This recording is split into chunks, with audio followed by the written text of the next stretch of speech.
The Vapormax line at Nike is back with an absolutely cracking silhouette, the 2021 Flyknit, the latest iteration of this shoe. And I count, is this the 5th generation of the Vapormax line? I think I'm right in saying it is. And there's a couple of little echoes of last year's 2020s that come through into these shoes. And there's also a couple of major differences in the construction that we want to go through today in this video. We do have to nod back a few days to the original releases for this 2021 silhouette because there were multicolors that came out already, but my eyes are all over these triple blacks, but they're not all over these not triple whites, because what we're looking at there is the smoky silvers. I was hoping to see a triple white opposite these triple blacks, but that's not what those smoky silvers are. They're more of a grey and then with hits of black on there, especially around the piping and on the insole and the lining of the shoe. So it's not quite a pair of triple blacks and triple whites, but I love my triple black sneakers, especially when they're a true triple black like this one is,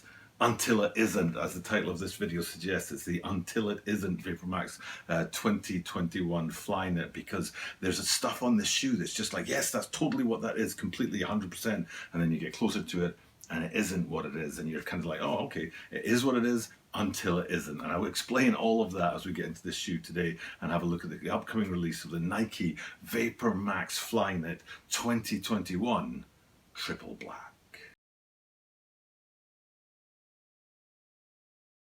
This is the Tokyo Bara 23 Secret Channel. Tokyo Bara 23 Secret Channelです。毎日アップするので毎日見てください。And every single day from Tokyo, Japan. I'm bringing content about upcoming sneaker releases, sneaker news, and sneaker reviews. And in the spotlight today is the June the 1st drop of the Nike Vapormax Flyknit 2021 Triple Blacks. And it's an absolutely gorgeous looking shoe. Now, usually I wouldn't be that interested in Vapormaxes, to be honest. They're not my kind of shoe, but this is very much my kind of shoe. It's exactly what I'm looking for when I'm looking for a pair of sneakers, and it's not a shoe that I would normally be getting excited about and thinking about, you know, putting a mark on the calendar and saying shoe to go for on drop date. But these guys actually passed the grade for me. They're a shoe that I definitely want to think about looking at on June the 1st, and there's a lot going on in there, especially in terms of it being an update from last year's 2020s. And the big sort of story of this shoe is they've kept all that sustainable stuff from 2020, all this stuff about the Flyknit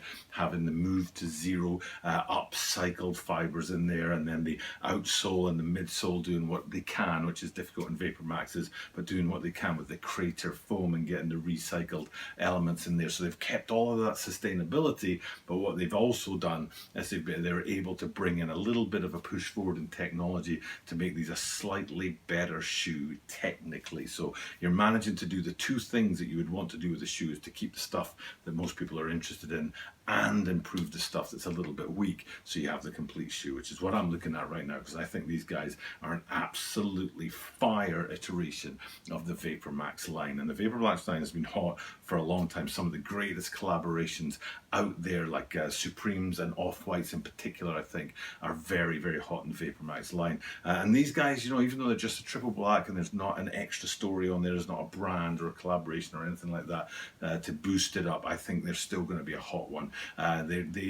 Personally, I prefer these to Oreos. If you have ever seen Oreos that come from the Vapormax line, very good looking shoes, but still for me, it's all about the triple blacks. So let's get into it and have a look at it today and talk about all of that stuff on the shoe. Now, I already mentioned about the move to zero, about the crater foam and the Flyknit that has the upcycled materials in there.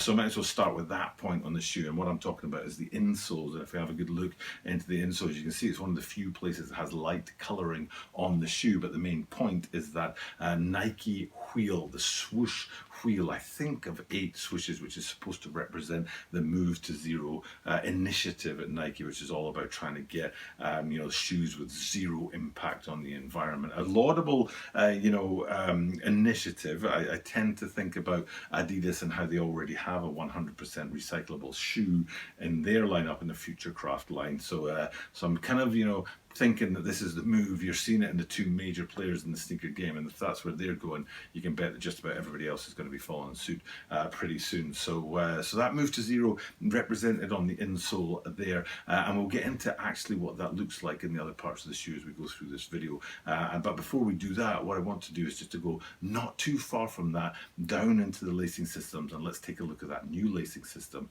I'm on these Vapormax 2021s, and what we're talking about is it's a standard looking lace. All those wires are gone, and all those clever technological ways of pulling the shoe tighter and getting it to hug to your foot seem to have been replaced with your bog standard laces that are running up into the eye loops across the front end of the shoe there. And that to me is a really big step forward. There was a huge chunk of plastic on the 2020 Vapormaxes right in the middle of there to tighten up those wires, and that's all been replaced, and it looks like a much cleaner top end to the shoe now with a standard sort of lacing system. For me, that's the major step forward in this shoe, is to bring those laces a bit more in line with the rest of the shoe, and they don't look like they're a separate unit anymore. They look like they're connected to the rest of the shoe, and that Flyknit upper there joining on with the standard style of laces. It's got sort of the same feel about it, which is a really important part of this shoe. And speaking of that Flyknit upper, this is another place that we get to when we look at it, and it is what it is until it isn't. And what I'm talking about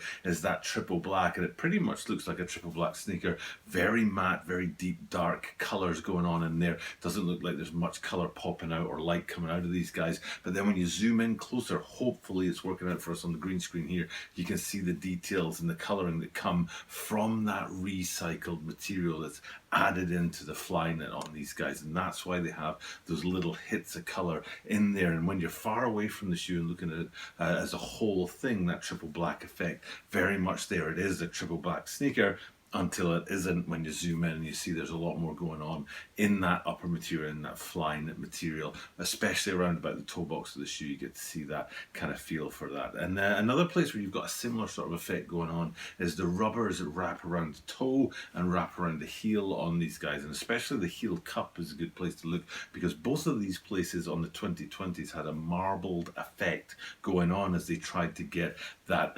upcycled crater rubber into the shoes, whereas you don't see that on these guys. You didn't see it on their partner shoe, again not triple white but the smoky silvers that we were talking about earlier, and you don't see it on these guys either. That marbled effect is gone. It's a very solid color. That's not to say they won't bring back that marbled effect for different shoes, but for these guys a very solid black until it isn't, because you zoom in on the back end on those heel cups on the back there, and you see that there's actually a sense of a touch of translucence going on, and you can see through that very chunky, very black heel cup into the Flyknit below and the upper below. So for me, that's one of those places on the shoe where it is what it is until it isn't, because it just looks like a very solid heel cup, but then it turns out that it's not. And then the final place to kind of have a look at on these guys, I think, is flipping them upside down. You know what, before I do that, actually, I want to have a quick look at the swooshes, because the swooshes were a little interesting feature for me on the side of these guys,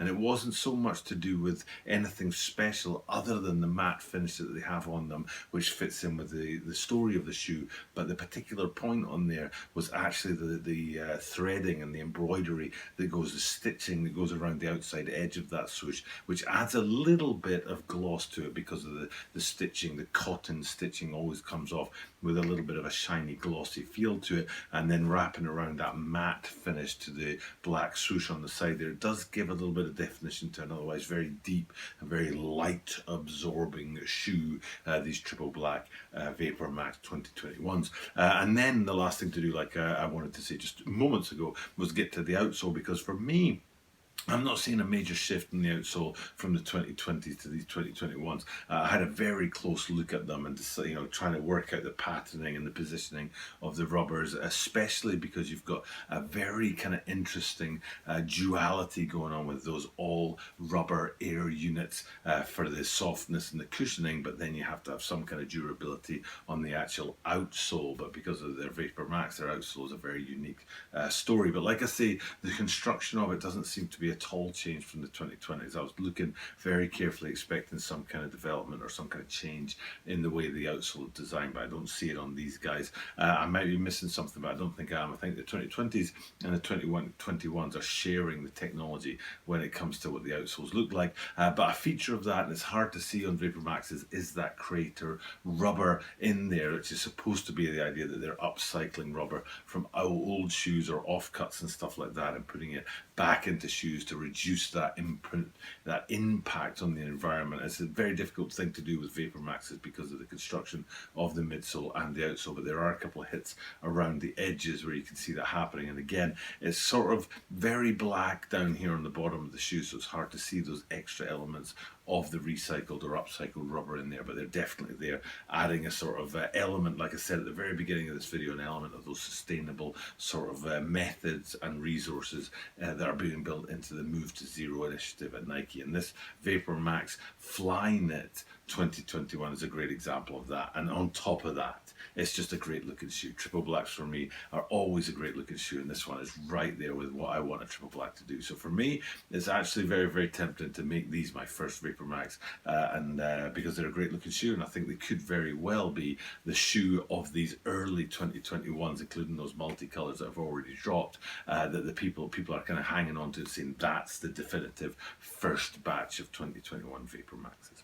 With that being said, it's time for me just to wrap this one up and finish this video. Hopefully you guys appreciate it out there. The only thing that really is left to do is to kind of say I'm doing this every single day, and we're getting well close to 900 consecutive days on YouTube. And because of that, that means I get to say the same thing at the end of every video. I do it every day, and that means that you are guaranteed to see me tomorrow. Okay.